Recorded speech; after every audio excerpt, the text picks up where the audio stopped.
வணக்கம், welcome to RJ cookery. நம்ம இந்த வீடியோவில் என்ன பார்க்க போகிறோம்னா கூட்டுக்கறி, அதாவது ஒரு கேரளா ஸ்டைல் ரெசிபி தான் பார்க்க போகிறோம். பாலக்காடு ஸ்டைல்னு சொல்லலாம். இதுக்கு என்னென்ன வேணும்னா கருணைக்கிழங்கு, அதாவது சேனக்கிழங்குன்னு சொல்லுவோம். அப்புறம் வாழைக்காய், அப்புறம் வேக வைத்த கொண்டக்கடலை, கருப்பு கொண்டக்கடலை.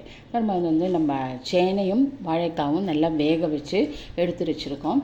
அது கொஞ்சோண்டு அதுக்கு கொஞ்சோண்டு 1/4 ஸ்பூன் மஞ்சப்பொடி, 1/4 ஸ்பூன் பெருங்காயப்பொடி, காரத்துக்கு தகுந்த மாதிரி காரப்பொடி, ரெட் சில்லி பவுடர், தேவையான உப்பு. நம்ம அந்த கொண்டக்கடலை முதல் நாள் ராத்திரியே ஊற வச்சுட்டு அது தனியாக வேக வச்சு எடுத்து வச்சுருக்கேன். உப்பு போட்டு தான் வேக வச்சுருக்கேன். அப்புறம் இந்த காய்கறிக்கு தகுந்த மாதிரி நம்ம உப்பு சேர்த்துக்கலாம். இது எல்லாம் சேர்ந்த மாதிரி ஒரு 5 நிமிஷம் நல்லா கொதிக்கட்டும்.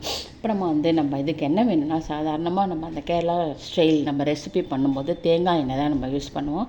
அதே சமயம் தேங்காயும் நமக்கு நிறைய வேணும். ஒரு 1/2 கப் தேங்காய், ஒரு 1/2 ஸ்பூன் ஜீரகமும் போட்டு நல்லா அரைச்சிட்டு, நம்ம ஏற்கனவே காய் கொண்டக்கடலை எல்லாம் வெந்தது தான். 5 நிமிஷம் அது கொதிச்சிட்டு, இப்போ இந்த அரைச்ச விழுதையை அது போட்டு சேர்ந்த மாதிரி நல்லா ஒரு 5 நிமிஷம் சிம்மில் வச்சுட்டு நல்லா அது கொதிக்கட்டும். கொதிச்சாச்சுன்னா நமக்கு இந்த கூட்டுக்கறி தயாராகிடும். அது ஒரு பாத்திரத்தில் விட்டுருவோம்.